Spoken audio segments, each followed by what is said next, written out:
السلام علیکم ورحمۃ اللہ۔ سورہ مائدہ مدنی صورت، چھٹے سپارے کا 7واں رکوع، آیت نمبر 15۔ اعوذ باللہ من الشیطان الرجیم، بسم اللہ الرحمن الرحیم۔ یا اہل الکتاب قد جاءکم رسولنا یبین لکم کثیرا مما کنتم تخفون من الکتاب ویعفو عن کثیر قد جاءکم من اللہ نور و کتاب مبین۔ اے اہل کتاب، تمہارے پاس ہمارا رسول آ چکا ہے جو تمہاری ان بہت سی باتوں کی وضاحت کر دیتا ہے جو تم کتاب میں سے چھپا جاتے تھے، اور بہت سی باتوں کو چھوڑ بھی دیتا ہے۔ اب تمہارے پاس اللہ کی طرف سے روشنی اور ایسی واضح کتاب آ چکی ہے۔ جی، اس آیت سے معلوم ہوتا ہے کہ اہل کتاب نے بے شمار آیات کی یا تو تعویل کر ڈالی تھی یا پھر انہیں لوگوں سے چھپایا کرتے تھے، اور اللہ تعالیٰ نے رسول اللہ صلی اللہ علیہ وآلہ وسلم کو ایسی آیات کا علم عطا کیا ہوا تھا۔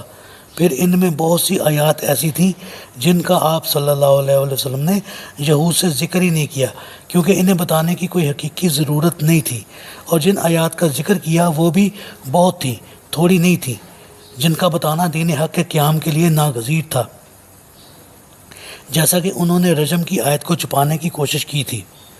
ابن عمر رضی اللہ تعالیٰ عنہ سے روایت ہے کہ آپ صلی اللہ علیہ وآلہ وسلم کے پاس ایک یہودی مرد اور عورت کو لایا گیا جنہوں نے زنا کیا تھا۔ آپ صلی اللہ علیہ وآلہ وسلم نے یہود سے پوچھا، تم اپنی کتاب میں اس کا کیا حکم پاتے ہو؟ وہ کہنے لگے، ہمارے علماء ایسے لوگوں کا منہ کالا کر کے گدھے پر سوار کرتے اور گشت کراتے تھے۔ عبداللہ بن سلام رضی اللہ تعالیٰ عنہ نے کہا، یا رسول اللہ صلی اللہ علیہ وآلہ وسلم، ان کے علماء کو تورات سمیت بلائیے۔ جب تورات لائی گئی تو ان میں سے ایک نے رجم کی آیت پر ہاتھ رکھ کر آگے پیچھے سے پڑھنا شروع کر دیا۔ عبداللہ بن سلام رضی اللہ تعالیٰ عنہ نے اسے کہا، اپنا ہاتھ تو اٹھاؤ۔ اس نے ہاتھ اٹھایا تو اس کے نیچے سے رجم کی آیت نکلی۔ چنانچہ آپ صلی اللہ علیہ وآلہ وسلم نے انہیں رجم کا حکم دے دیا اور وہ سنگسار کیے گئے، یا جیسے وہ رسول اللہ صلی اللہ علیہ وآلہ وسلم کی بعثت سے متعلق سب آیات کو چھپا جاتے تھے۔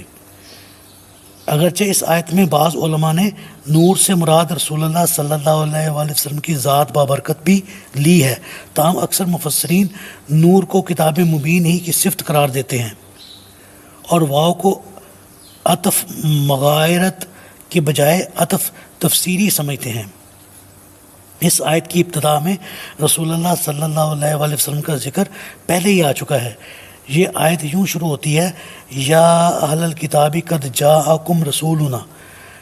اگر نور اور کتاب مبین دو الگ الگ چیزیں ہوتی تو بعد والی آیت میں یہدی بہ اللہ کی بجائے یہدی بہم اللہ آنا چاہیے تھا۔ قرآن اور دوسری آسمانی کتابوں کو ہی بہت سے مقامات پر نور کہا گیا ہے، مثلا سورہ نساء کی آیت نمبر 174، وَأَنزَلْنَا إِلَيْكُمْ نُورًا مُبِينًا، اور ہم نے تمہاری طرف نور مبین نازل کیا۔ یہ قرآن کے لیے ہے۔ سورہ مائدہ کی آیت نمبر 46، إِنَّا أَنزَلْنَا التَّوْرَاةَ فِيهَا هُدًى وَنُورٌ، ہم نے ہی تورات اتاری جس میں ہدایت اور نور تھا۔ سورہ مائدہ کی آیت نمبر 46 میں یہ ہے، وَآتَيْنَاهُ الْإِنْجِيلَ فِيهِ هُدًى وَنُورٌ، اور ہم نے سیدنا عیسیٰ علیہ السلام کو انجیل عطا کی جس میں ہدایت اور نور تھا۔ سورہ انعام کی آیت نمبر 91، من انزل الکتاب الذی جاء بہ موسیٰ نورا وہدی للناس، وہ کتاب کس نے اتاری تھی جو موسیٰ علیہ السلام لائے تھے، جو لوگوں کے لیے نور اور ہدایت تھی۔ سورہ اعراف کی آیت نمبر 157، وَاتَّبَعُوا النُّورَ الَّذِي أَنزَلَ مَعَهُ، اور اس نور کی پیروی کی جسے ہم نے آپ صلی اللہ علیہ وآلہ وسلم کے ساتھ اتارا ہے، یعنی یہ قرآن کے لیے ہے۔ اللہ تعالیٰ سے دعا ہے اللہ تعالیٰ ہمیں قرآن کو پڑھنے، سمجھنے اور اس پر عمل کرنے کی توفیق عطا فرمائے، آمین۔